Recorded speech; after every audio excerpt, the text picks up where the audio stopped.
یا اپنی قبروں میں زندہ ہے، کہتا ہے اس قبر سے مراد اور قبر ہے ہی نہیں۔ تو اس سلسلے میں آپ سے ذرا وضاحت۔ بسم اللہ الرحمن الرحیم۔ آپ کی اس گفتگو میں 3 سوال ہیں۔ ایک سوال تو ہے کہ مرزا محمد علی جہلمی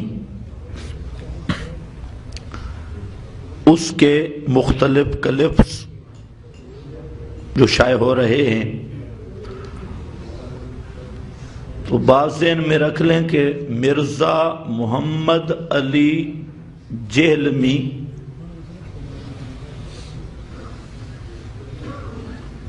سب سے بڑا جاہل، مکار اور فراڈی آدمی ہے جی، اور بالکل ان پڑھ ہے، اور قرآن مقدس کا تو اس کو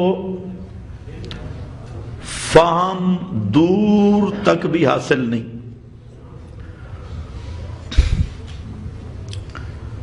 دوسری بات یہ ہے کہ اس نے جو حیات النبی کے متعلق گفتگو کی تو یہ بھی اس کی جہالت پر مبنی ہے۔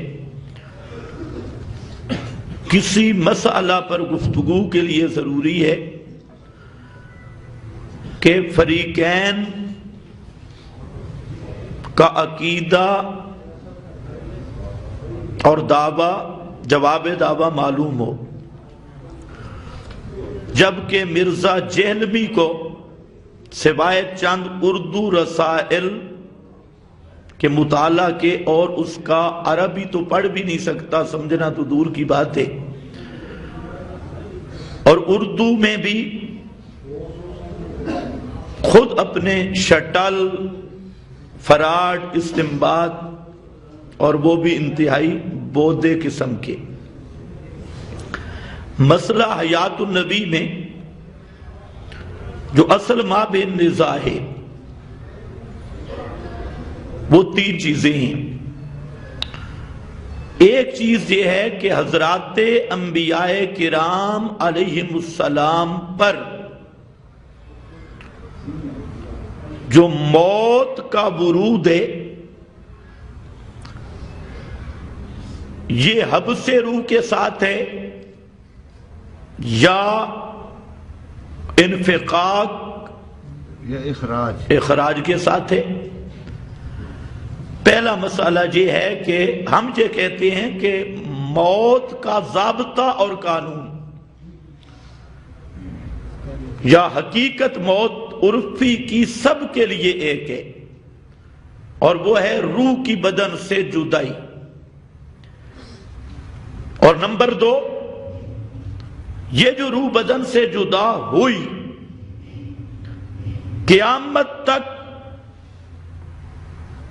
نبی، غیر نبی، امام الانبیاء صلی اللہ علیہ وسلم کی روح مبارک اس بدن میں نہیں، اور بدن کے ساتھ تعلق تصرف بھی نہیں،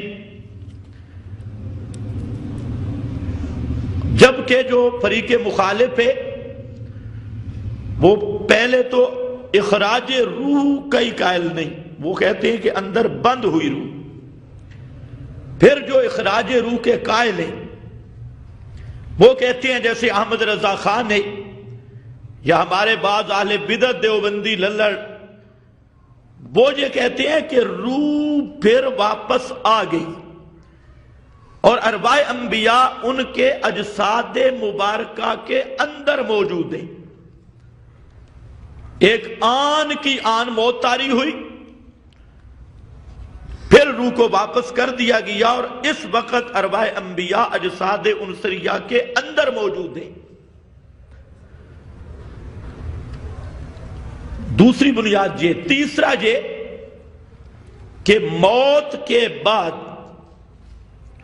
عادتاً سما ہے یا نہیں، یعنی میت میں چاہے نبی غیر نبی ہو اس میں سننے کی صلاحیت ہے یا نہیں۔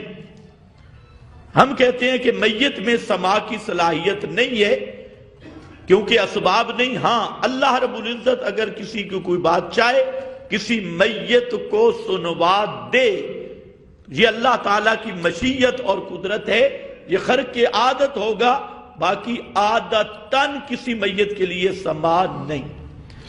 اب مرزا جیلمی سے ہمارا سوال ہے کہ یہ جو 3 چیزیں میں نے بیان کی کہ انبیاء کی موت کا بھی وہی ضابطہ ہے، اخراج روح، انفقاق روح والا، اور نمبر 2 قیامت تک نبی کی روح بھی نبی کے جسد عنصری میں واپس نہیں آتی،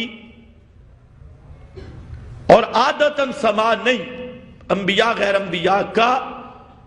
تو مرزا سے ہمارا سوال ہے 17 حدیثیں تجھے معاف ہیں، صرف ایک حدیث صحیح سند کے ساتھ جس کا یہ مطلب ہو کہ انبیاء کی ارواح نہیں نکلتی، یا جس کا یہ مطلب ہو کہ ارواح مبارکہ انبیاء کرام کی دفن کے بعد پھر ان ابدان عنصریہ کے اندر موجود ہوتی ہے.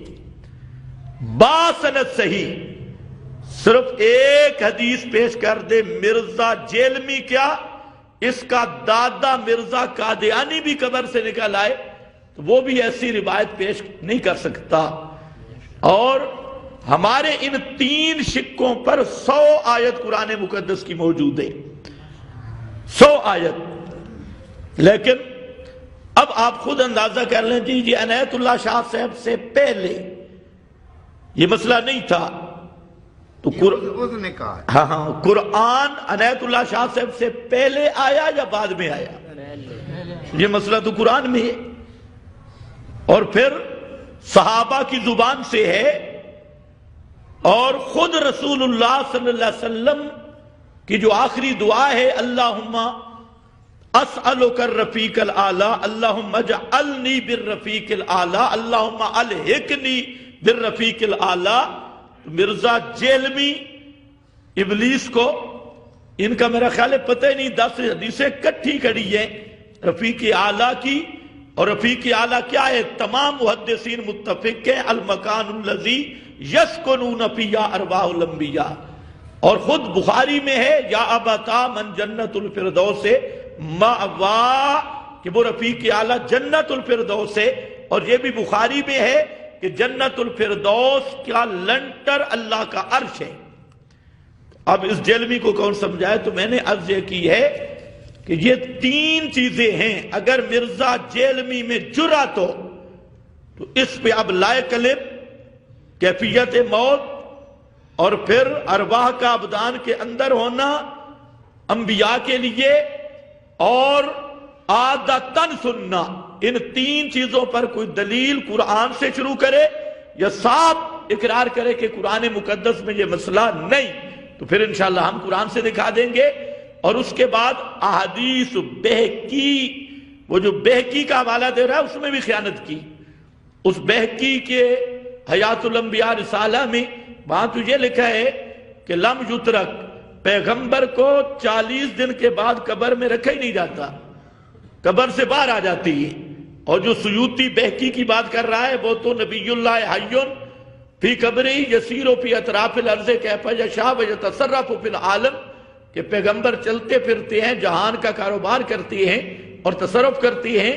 یہ مرزا جیلمی کا یہ عقیدہ مانے گا تو خود مشرک بنے گا، جو اپنے بقول خود ایک چیز کو شرک کر کے پھر جی بہقی نے کہا ہے اور سیوطی نے کہا ہے. تیسری بات یہ ہے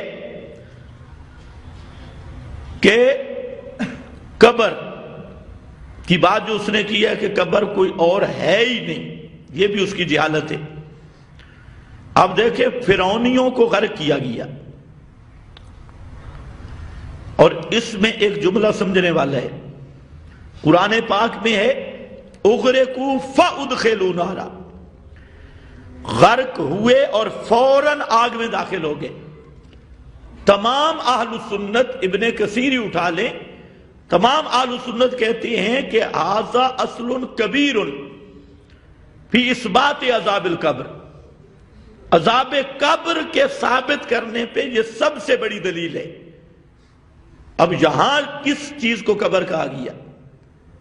یہ جو قبر عرفی، حفرہ محفورہ، یہ تو فرعونیوں کے قبرستان مرزا جہلمی کے باپ نے بنایا تھا، وہاں تو قبرستان تھا نہیں، یہ معروف قبر تو نہیں تھی، تو پھر یہ اہل سنت کی عذاب قبر پہ دلیل کیسے بنی؟